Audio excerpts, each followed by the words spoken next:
Hello everyone, welcome to my channel easy way SR. आज की इस वीडियो में हम क्लास 10th एक्सरसाइज 1.2 के question 4th, 5th, 6th, 7th ये 4 करेंगे। ठीक है, तो देखो क्वेश्चन 4th में क्या दे रखा है। Given that HCF of 306 and 657 is 9, find the LCM of 306 and 657। देखो क्या दे रखा है, यहाँ पे दो नंबर दे रखे 306 और क्या 657, जिनका एचसीएफ 9 है। हमें इन दोनों नंबर का एलसीएम निकालना है। ठीक है, यानी कि एचसीएफ की वैल्यू हमारे पास गिवन है, तो हम एलसीएम कैसे निकालेंगे उन नंबर का। तो देखो मैंने आपको इससे पहले वाली वीडियो में एक फार्मूला बताया था कि जो एचसीएफ है किन्हीं दो नंबर का और उसका जो एलसीएम निकाला हमने दो नंबर का, उनकी मल्टीप्लाई इक्वल होती है उन दोनों नंबर की प्रोडक्ट की। ठीक है, यानी कि किसी भी दो नंबर का एचसीएफ और एलसीएम हम निकालते हैं और उनकी मल्टीप्लाई करते हैं तो वो उनके प्रोडक्ट के इक्वल आती है। तो ये फार्मूला हमने किया था। तो हम इस फार्मूले से दो फार्मूले निकाल सकते हैं। अगर हमें एलसीएम निकालना है तो इस एचसीएफ को जो इसकी मल्टीप्लाई में है राइट हैंड साइड लेके जाएंगे तो ए क्रॉस बी के ये डिवाइड में आएगा।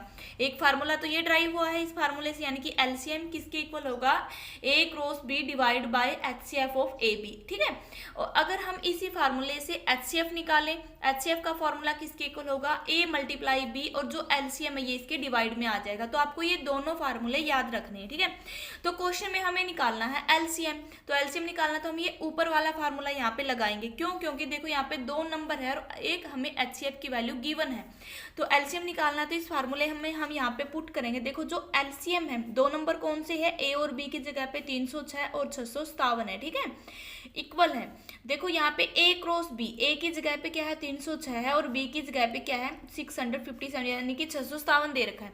और एचसीएफ है जो ए बी का, ए बी ए क्या है 306 और बी क्या है 657, इनका एचसीएफ 9 दे रखा है। तो इसके डिवाइड में हम क्या करेंगे, 9 करेंगे। यानी कि हमने जो सेकंड फार्मूला निकाला था उसमें हमने इस वैल्यू को पुट कर दिया है। ठीक है, तो देखो अब हमने यहाँ पे पुट किया तो अब क्या करेंगे, इसको डिवाइड करेंगे यहाँ से। जब हम 9 से इसको डिवाइड करेंगे तो यहाँ से कितना आता है 34। तो आप यहाँ से कर सकते हो, डिवाइड करके देखोगे तो यहाँ पे 34 आएगा।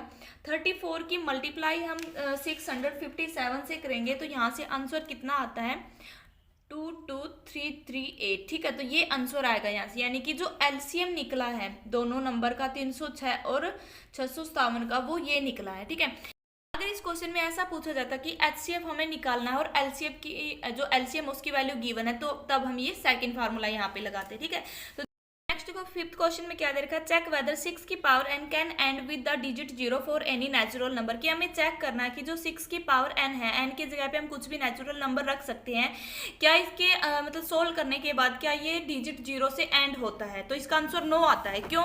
देखो कोई भी नंबर अगर जिसकी पावर कुछ भी दे रखी हो, जैसे मैं मानूँ कि यहाँ पे 10 मैंने एक नंबर ले लिया, इसकी पावर क्या है n है। ठीक है, अगर कोई भी ऐसा नंबर जिसकी पावर कुछ भी दे रखी हो, हमें चेक करना कि क्या वो 0 से एंडिंग होता है। जैसे कि अगर वो ऐसे लिखा जाए 2 × 5 में लिखा जाए तो इसकी पावर कुछ भी हो तो वो हमेशा एंड होता है 0 से। तो आपको ये ध्यान रखना है, यानी कि आपको क्या ध्यान रखना है, अगर कोई नंबर डिविजिबल होता है 5 से तो उसका एंड होता है 0 डिजिट से। ठीक है, तो जैसे कि यहाँ पे 10 था, अभी 10 को तो हम ऐसे लिख सकते हैं, इसके फैक्टर 2 × 5 लिख सकते हैं हम।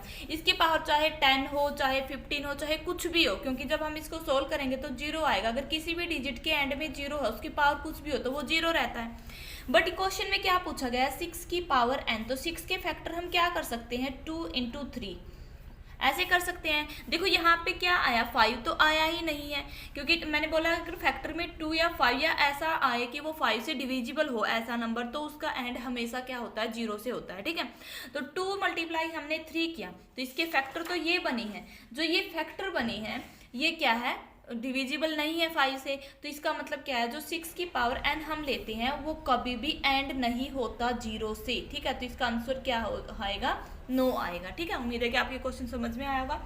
नेक्स्ट जो क्वेश्चन है देखो 6, एक्सप्लेन वाही, जो ये नंबर दे रखा है 7 × 11 × 13 + 13 एंड 7 × 6 5 4 3 2 1 तक है +5, ये है क्या, ये कंपोजिट नंबर है, ये हमें बताना है। तो एक्सप्लेन करना है कि ये कंपोजिट नंबर क्यों है।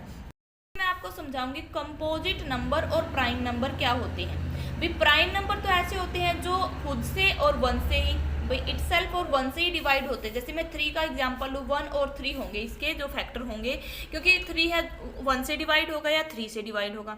भी ऐसा नंबर जो दूसरे नंबर से डिवाइड ना हो, या तो 1 से हो या खुद से डिवाइड हो, वो प्राइम नंबर होते हैं। लेकिन कंपोजिट नंबर क्या होते हैं, जो अपन खुद और 1 से डिवाइड होकर दूसरे नंबर से भी डिवाइड होते हैं, तो वो क्या होते हैं, कंपोजिट नंबर होते हैं। जैसे हम 10 लेते हैं, 10 क्या 1 से भी डिवाइड होता है, 2 से भी, 5 से भी, तो इसके क्या है, जिसके मोर देन क्या हो, 2 फैक्टर हो, तो वो क्या होते हैं, कंपोजिट नंबर होते हैं। तो अब हमें बताना है कि जो ये नंबर दे रखे हैं ये कंपोजिट नंबर क्यों है। तो इसको हम एक्सप्लेन कैसे करेंगे। देखो जो फर्स्ट कंपोजिट नंबर है ये क्या है, 6 क्वेश्चन हमारा 7 × 11 × 13 + 13 ऐसे दे रखा है। तो इसको हमें बताना है कि कंपोजिट नंबर क्यों है। अगर मैं इसमें से 13 को कॉमन ले लूँ तो अंदर क्या बचेगा, 7 × 11, यहाँ पे 113 हमने कॉमन लिया, +1 आया, ठीक है।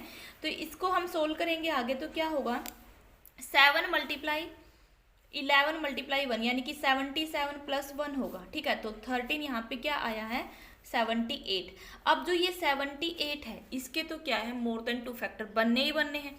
78 को हम कैसे लिख सकते हैं, जो यहाँ पे ये 78 आया है इसके अगर हम फैक्टर बनाएंगे तो ये ऐसे लिखा जाएगा, 13 × 78 के हमने फैक्टर बनाए, क्या होगा, 2 × 3 × 13। जब हम इनकी मल्टीप्लाई करेंगे, देखो 2 की मल्टीप्लाई 3 के साथ 6, 6 की 13 के साथ किया तो क्या आया, 78 आया। तो इसका मतलब क्या हुआ, इसके मोर देन 1 फैक्टर हुए हैं, ठीक है। तो इसीलिए क्या है, ये एक कंपोजिट नंबर है। नेक्स्ट जो सेकंड जो पार्ट दे रखा है, जैसे कि है 7 × 6 × 5 × 4 × 3 × 2 1 और प्लस क्या है 5 है। तो इसमें से भी आप क्या करोगे, 5 कॉमन लोगे, 5 हम कॉमन लेंगे तो अंदर बचेगा, 5 को छोड़ देना है और सारे नंबर हमें यहाँ पे लिखने हैं। यहाँ से 5 कॉमन आया तो 1 बचा, ठीक है। तो यहाँ क्या आया, 5। जब हम इन अंदर वालों की मल्टीप्लाई करेंगे तो क्या होगा, 1008 + 1 होगा, ठीक है। तो 1 को इसमें हम ऐड करेंगे तो क्या बनेगा, 1009 बनेगा। तो इसके भी फैक्टर ज़्यादा होंगे, क्योंकि देखो इसको हम क्या लिख सकते हैं अंदर, 1000 + 9 ऐसे हम लिख सकते हैं। तो जो ये 1000 है इसके भी मोर देन 2 फैक्टर बनेंगे और 9 के भी मोर देन 2 फैक्टर बनेंगे, क्योंकि ये क्या है, कंपोजिट नंबर है। कंपोजिट नंबर की मल्टीप्लाई हुई तो ये भी क्या होगा, एक पूरा का पूरा नंबर कंपोजिट नंबर होगा। तो ऐसे हम प्रूफ कर सकते हैं, ठीक है। तो अब देखो इसका जो लास्ट क्वेश्चन है, 7th क्वेश्चन है, उसमें क्या पूछा गया है, there is a circular path around a sport field, ठीक है। यानी कि खेल का मैदान है, उसका क्या है, एक सर्कुलर पाथ है उसके चारों ओर, ठीक है। Sonia take 18 minute to drive 1 around of the field. जो सोनिया है वो क्या करती है, उस पूरे सर्कुलर पाथ का एक राउंड लगाने में कितना टाइम लेती है, 18 मिनट का लेती है। और रवि है वो 12 मिनट लेता है same, while the Ravi take 12 minute for the same. Suppose they both start at the same point at the same time. दोनों ने राउंड लगाना क्या किया, एक ही टाइम में एक ही पॉइंट से स्टार्ट किया, go in the same direction, और एक ही डायरेक्शन में किया। After how many times will they meet again at the starting point. तो हमें बताना है कि कितने टाइम में वो एक दूसरे से स्टार्टिंग पॉइंट पे मिलेंगे। देखो इस क्वेश्चन में क्या पूछा गया है, जो 7th क्वेश्चन है इसमें पूछा गया कि एक सर्कुलर पाथ है, ठीक है। क्या है, एक सर्कुलर पाथ है। मान लो कि यहाँ पे क्या है, 2 बच्चे हैं, एक क्या है सोनिया है और एक क्या है रवि है। सोनिया ने इस पी पॉइंट से स्टार्ट किया है, एक राउंड कंप्लीट किया है। मान लो इसके सर्कुलर पाथ का एक राउंड कंप्लीट किया, कितने टाइम में किया, उसने 18 मिनट में किया है।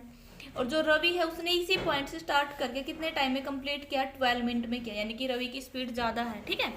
तो हमें बताना है कि वो कितने टाइम पर यहाँ इस पी पॉइंट पे क्या करेंगे, मीट करेंगे, यानी कि हमें कम से कम टाइम बताना है उनके मिलने का, ठीक है। तो हम पहले क्या लिखेंगे, Sonia take time to complete 1 round, ठीक है। तो इन्हें कितना टाइम लिया है, 18 मिनट का, ठीक है।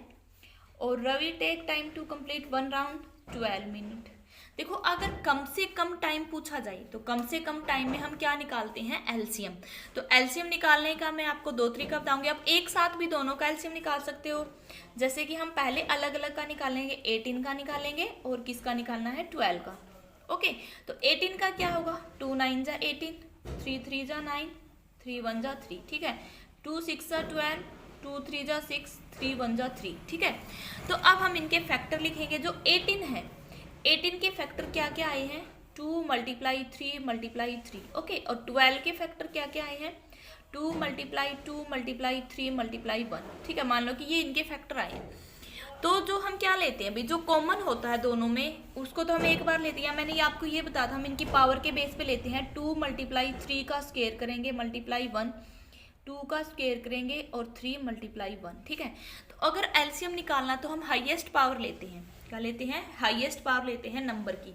तो यहाँ पे देखो दोनों में क्या है, 3 है तो 3 की, पहले हम 2 को देखेंगे, दोनों में 2 है तो 2 की हाईएस्ट पावर क्या होगी, 2 का स्क्वायर। 3 की हाईएस्ट पावर क्या होगी, 3 का स्क्वायर।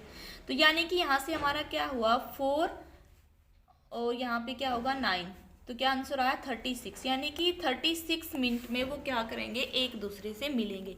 लेकिन मैंने आपको बताया है कि मैं इसका एक और तरीका बताऊंगी एलसीएम निकालने का। दोनों का हम एक साथ एलसीएम निकाल सकते हैं। तो वो तरीका क्या होगा, देखो आपको क्या लिखना है, 12 और 18 एक साथ लिखने हैं। तो देखो 2 6 × 12, 2 9 × 18, यहाँ से 3 से चलाएंगे हम, 3 2 × 6, 3 3 × 9 की हमने ऐसा नंबर लेना कि वो इन दोनों को डिवाइड कर दे। 2 1 × 2, 3 3, तो यहाँ पे 1 1 आना चाहिए लास्ट में, 3 1 × 3, ठीक है। तो अब यहाँ से देखो हम जब हमने क्या लिया है 12 और 18 के निकाल रहे हम, 2 × 3 × 2 × 3, देखो 2 3 × 6, 6 2 × 12 और 12 3 × 36। तो ये इससे भी हमारा यही आंसर है। तो आप दोनों तरीकों से इसका एलसीएम निकाल सकते हैं। उम्मीद है कि आपके क्वेश्चन समझ में आए होंगे। अगर आपकी कोई प्रॉब्लम है इन क्वेश्चन से तो आप कमेंट बॉक्स में अपनी प्रॉब्लम का पूछ सकते हो। अगर वीडियो अच्छी लगी तो लाइक करें, शेयर करें, चैनल को सब्सक्राइब जरूर करें। Thanks for watching this video.